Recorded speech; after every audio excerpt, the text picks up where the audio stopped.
నమస్తే. తెల్ల జుట్టు అనే సమస్య చాలా మందిని ఇబ్బంది పెడుతుంది. అలాగే గ్రేయింగ్ ఆఫ్ హెయిర్ అని కూడా అంటున్నారు. డాండ్రఫ్ ఇలాంటి సమస్యలుకి ఏం పరిష్కార మార్గాలున్నాయి? హోమియోపతిలో ఎలాంటి ట్రీట్మెంట్స్ ఉన్నాయి? ఇలాంటి విషయాలు వివరించడానికి ప్రస్తుతం మనతో పాటు ఉన్నారు ప్రముఖ homeo physician doctor Chetan Raj గారు. డాక్టర్ గారితో మాట్లాడి గ్రేయింగ్ ఆఫ్ హెయిర్ కానీ డాండ్రఫ్ గురించి పూర్తి వివరాలు తెలుసుకుందాం. నమస్తే సార్. నమస్తే మేడం. సార్ చిన్న ఏజ్‌లోనే నేను లైవ్‌గా చూసాను. 8థ్ క్లాస్ స్టూడెంట్ మొత్తం వైట్ హెయిరే. నేనప్పుడు అడిగినాను తనని, "ఎందుకిట్లా వైట్ హెయిర్ వచ్చింది? మీ మదర్‌కి కానీ, ఫాదర్‌కి కానీ ఏమైనా ఇష్యూ ఉందా? ఐ మీన్ జెనెటికల్ ప్రాబ్లమ్స్ ఏమైనా ఉన్నాయా?" అంటే, లేదక్క నాకే వచ్చింది. మీ స్కూల్‌లో ఎవరైనా ఏడిపిస్తారా మరి ఇట్లా?" అంటే, "ఎవ్వరు ఏడిపించరు. కానీ నాకుంది గదా! నేనేం చేయాలి? నాకు తగ్గట్లేదు" అని చెప్పినారనమాట. సో, ఎందుకు సార్ చిన్న ఏజ్‌లోనే రావడానికి కారణాలేంటంటారు? చూడండి, గ్రేయింగ్ ఆఫ్ హెయిర్ మీరు చెప్పేటట్టు యంగ్ పీపుల్‌లో చిన్న చిన్న పిల్లల్లో గూడా చాలా ఈ మధ్య కనిపిస్తుంది. యెస్. 8థ్ క్లాసే. 8th క్లాస్ పిల్లల్లో ఏంటి, ఇప్పుడు నేను చిన్న చిన్న పిల్లల్ని గూడా చూషినా నేను. 3rd class, 4th class, 2nd class పిల్లలకి గ్రేయింగ్ ఆఫ్ హెయిర్ అనేది చూషినా. ఇది ఎందుకొస్తుందంటే ఫస్ట్ థింగ్ ఏందంటే జెనెటిక్ కాజ్ ఉండొచ్చు. సెకండ్ థింగ్ ఇంకోటేందంటే న్యూట్రిషన్ సరిగ్గా లేకపోతే. ఓకే. అదొకటి. మళ్ళా థర్డ్ రీజన్ ఏముంటుందంటే ఇప్పుడు నేను రీసెంట్‌గా ఇన్‌స్టాగ్రామ్ మీద గూడా చాలా వైరల్ అయింది ఒక పోస్ట్. ఏంది, ఒక lady 24 year old, totally grey hair ఆమెకి. Totally grey hair. ఓకే. అయితే ఆమెకి చాలా ప్రపోజల్స్ వచ్చినాయి. కానీ నువ్వు డై చేసుకోవాలి రెగ్యులర్‌గా అనేసి. ఒక అబ్బాయి ఆమె ఎట్లుంటే అట్లా యాక్సెప్ట్ చేసిండనమాట. సో ఒక జెనెటిక్ డిఫెక్ట్ ఉండే ఆమెకి. వాళ్ళ మదర్‌కి గూడా చిన్నప్పటి నుంచి టోటల్ గ్రే హెయిర్. ఈమెకి గూడా చిన్నప్పటి నుంచి ఒక టోటల్ గ్రే హెయిర్. సో అబ్బాయి ఎట్లనే యాక్సెప్ట్ చేసిండనేసి they got married. Love marriage ఉండే ఆ అమ్మాయిది. సో అట్లా జెనెటిక్ గూడా ఉండొచ్చనమాట. ఇది జనరల్ కాజెస్ అనమాట. ఓకే. జనరల్ కాజెస్ అయితే జెనెటిక్ అనుకుందాం సార్. సో, అలా కాకుండా ఇప్పుడు నా కేస్‌లోనే చూసుకుంటే నేను చెప్పిన కేస్ గురించి మరి దాంట్లో అసలు జెనెటిక్ ఫ్యాక్టర్స్ ఏం లేవు మరి. మరి డైట్‌లో ఏమన్నా న్యూట్రిషన్ డయట్‌లో ప్రాబ్లమ్స్ చేంజెస్, అంటారా? న్యూట్రిషన్ ప్రాబ్లమ్స్ తోటి అవుతుందనమాట. ఓకే. సో అవి రిస్టోర్ చేస్తే అది సెట్ అవుతుంది. సో, ఎలా కరెక్ట్ చేయాలి సార్? డైరెక్ట్ పాయింట్‌కే వచ్చేద్దాం మనం. వీళ్ళకి ఎలాంటి ఫుడ్స్ మనం ఎక్కువ తినిపించాలి? న్యూట్రిషన్‌లో ఇంబాలెన్సెస్ ఉంటే ఎలా కరెక్ట్ చేయాలి మనం? ఎలా కరెక్ట్ చేయాలంటే చూడండి, hour hair is made up of protein. ఇప్పుడు పేషెంట్స్ నా దగ్గర వచ్చి ఏం చెప్తారు, హెయిర్ ఫాల్‌కి చాలా పేషెంట్స్ వస్తారు. వాళ్ళు వచ్చి ఏం చెప్తారు, ఏం పెట్టుకోవాలి బయటికెళ్ళి, బయట నుంచి ఏం అప్లై చేస్తే హెయిర్ ఫాల్ ఆగిపోతుందని అడుగుతారు. బయట నుంచి ఏం అప్లై చేస్తే గ్రేయింగ్ ఆగిపోతుందని అడుగుతారు. కానీ మనం ఏం అర్థం చేసుకోవాలంటే గ్రే హెయిర్ ఏదైతే వస్తుంది అది రూట్ నుంచి వస్తుంది కదా, అవును. హెయిర్ ఫాలికల్ నుంచి వస్తుంది. సో ఆ ఫాలికల్ని మనం స్టిమ్యులేట్ చేయాలి బ్లాక్ హెయిర్ ప్రొడ్యూస్ చేసేటట్టు. సో దానికి గుడ్ ప్రోటీన్ రిచ్ డయట్ తీసుకోవాలి.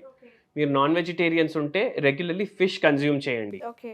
మీరు వెజిటేరియన్స్ ఉంటే లెంటిల్స్ ఎక్కువ ప్రిఫర్ చేయండి. డైలీ ఒక్కొక్క పప్పు చేసుకొని తినండి.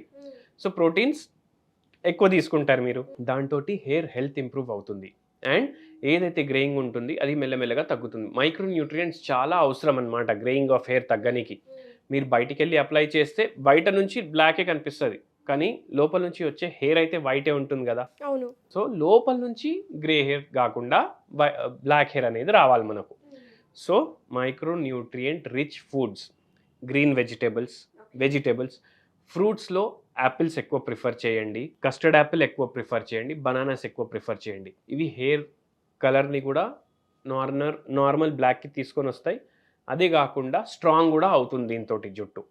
ఇవి రెగ్యులర్లీ మీ డైట్స్లో కన్జ్యూమ్ చేయండి. ఇవి కాకుండా మీ హెయిర్ హెల్త్ మంచిగా అవ్వాలి, హెయిర్ ఫాల్ అనేది తక్కువ అవ్వాలంటే మీరు ఒక చట్నీ చెప్తాను, చాలా ఇంట్రెస్టింగ్ ఉంటుంది మీకు వినడానికి. అండ్ దీంతో హెయిర్ ఫాల్ అనేది కూడా తగ్గుతుందన్నమాట. టమాటా అండ్ సొరకాయ కలుపుకొని మీరు పచ్చడి చేసుకోవచ్చు. టమాటా ఇంకా సొరకాయ. పచ్చడి చేసుకోవచ్చు. ఇది చేసుకొని మీరు రెగ్యులర్లీ తీసుకోండి. టొమాటోలో చాలా న్యూట్రియంట్స్ ఉంటాయి అండ్ దీంట్లో విటమిన్ బి కూడా ఉంటుంది, విటమిన్ కే కూడా ఉంటుంది.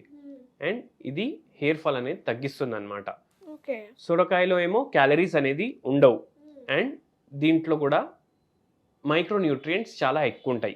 మెగ్నీషియం కానీ, పొటాషియం కానీ, ఫాస్ఫరస్ కానీ. అండ్ ఇవి కూడా హెయిర్ గ్రే ఉంటే దాన్ని బ్లాక్ చేయడానికి హెల్ప్ చేస్తుంది అండ్ ఆల్సో స్ట్రెంగ్త్ కూడా ఇస్తుంది అనమాట. ఓకే. సో ఇది రెగ్యులర్లీ మీ డయట్లో మీరు ఇంక్లూడ్ చేసుకోండి. ప్లస్ ఒక హోమియోపతి మెడిసిన్ కూడా చెప్తాను, దాంతో హెయిర్ ఫాల్ చాలా వరకు తగ్గిపోతుందన్నమాట. సో ఆర్నిక్ అనేసి ఒక హోమియోపతి మెడిసిన్ ఉంటుంది. జనరలీ జాయింట్ పెయిన్స్కి కూడా వాడతారు అండ్ హెయిర్ ఫాల్లో కూడా చాలా బ్రిలియంట్గా పనిచేస్తుంది. నాకు ఒకసారి ఏమైందంటే ఒక పేషెంట్స్ వస్తారు కదా, గ్రేయింగ్ ఆఫ్ హెయిర్ తోటి మీరు డిస్కస్ చేశారు కదా, గ్రేయింగ్ ఆఫ్ హెయిర్ తోటి ఒక డెంటిస్ట్ వచ్చారనమాట నా దగ్గరికి. నేను ఛాలెంజ్ చేస్తాను మీకు, నేను అన్ని డాక్టర్స్ దగ్గర పోయాను కానీ నాకు ఎవ్వరు గ్రేయింగ్ ఆఫ్ హెయిర్కి రిజల్ట్ ఇవ్వలేదు, మీరు ఒకవేళ ఇస్తే అసలు హ్యాట్స్ ఆఫ్ టు యూ అని అన్నాడు. ఆ పేషెంట్కి నేను ఒక మెడిసిన్ ఇచ్చాను. మన హోమియోపతి అంటే హోలిస్టిక్ సిస్టమ్ ఉంటుంది ట్రీట్మెంట్ది, కాన్స్టిట్యూషనల్ మెడిసిన్స్ ఉంటాయి. సో ఆ పేషెంట్కి ట్రీట్మెంట్ ఇచ్చిన తర్వాత విదిన్ 3 months, అంటే లోపల నుంచి కొత్త హెయిర్ వచ్చేటప్పుడు బ్లాక్ హెయిర్ రావాలి మనకు. 3 months 4 monthsలో టోటల్ హెయిర్ బ్లాక్ అయిపోయింది అనమాట హోమియోపతి మెడిసిన్ తోటి. అండ్ ఆ డాక్టర్కి ఎంత ఇంట్రెస్ట్ వచ్చేసింది హోమియోపతిలో అంటే he started reading about homeopathy అనమాట. అట్లా సో హోమియోపతి మెడిసిన్ తోటి టోటల్ ఆ greying of hair, grey hair ఉండే ఆ డాక్టర్కి, తన ఏజ్ 31 or 32 ఉండే, టోటలీ బ్లాక్ అయిపోయింది ఆయన హెయిర్. ఓకే. సో అంత బ్యూటీ ఉంటుంది. సో ఫాస్ఫరస్ కూడా ఒక మెడిసిన్ ఉంది, అది కూడా రెగ్యులర్లీ మీరు వాడొచ్చు. గ్రేయింగ్ దాంతోపాటు కూడా తగ్గుతుంది. ఆర్నికా తోటి కూడా హెయిర్ ఫాల్ కూడా తగ్గుతుంది, గ్రేయింగ్ కూడా తగ్గుతుంది అనమాట. When coming to dandruff sir, dandruff కూడా చాలామంది స్ప్రెడ్ అవుతుంది. ఇంట్లో ఒకరికి ఉంటే వాళ్ళు సపరేట్ కోమ్స్ వాడుతూ ఉంటారు, కానీ అయినా సరే స్ప్రెడ్ అవుతుంది లిటిల్ బిట్. సో ఈ కంట్రోల్ చేసుకోవాలంటే ఎలా? చుండ్రు తగ్గాలంటే బెస్ట్ థింగ్, వీక్లీ మీరు థ్రైస్ హెయిర్ వాష్ చేసుకోవాలి. డస్ట్ హెయిర్లో అక్యుములేట్ అవ్వకుండా చూసుకోవాలి. మనం బయటికి పోతే డస్ట్ అక్యుములేట్ అవుతుంది. సో డస్ట్ అక్యుములేట్ అవ్వకుండా మనం చూసుకోవాలి. అండ్ రెగ్యులర్లీ హెయిర్ వాష్ చేసుకోవాలి. వీక్లీ థ్రైస్ హెయిర్ వాష్ చేసుకోవాలి. ఎండలో నిల్చొని హెయిర్ని డ్రై చేసుకోవాలి. ఓకే.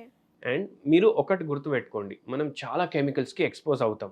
సో స్కాల్ప్ని కొద్దిగా మెయింటైన్ చేసుకుంటుంటే, హైజీన్ మెయింటైన్ చేసుకోవాలి. ఇప్పుడు మనం డైలీ ఫేస్ వాష్ చేసుకుంటాం కదా, పింపుల్స్ వస్తే డైలీ ఫేస్ వాష్ చేసుకుంటే పింపుల్స్ రావు. 2-3 times మీరు డైలీ ఫేస్ వాష్ చేస్తే. అట్లనే హెయిర్లో ఎక్కువ డస్ట్ పడకుండా, కెమికల్స్కి ఎక్స్పోజ్ అవ్వకుండా చూసుకోండి.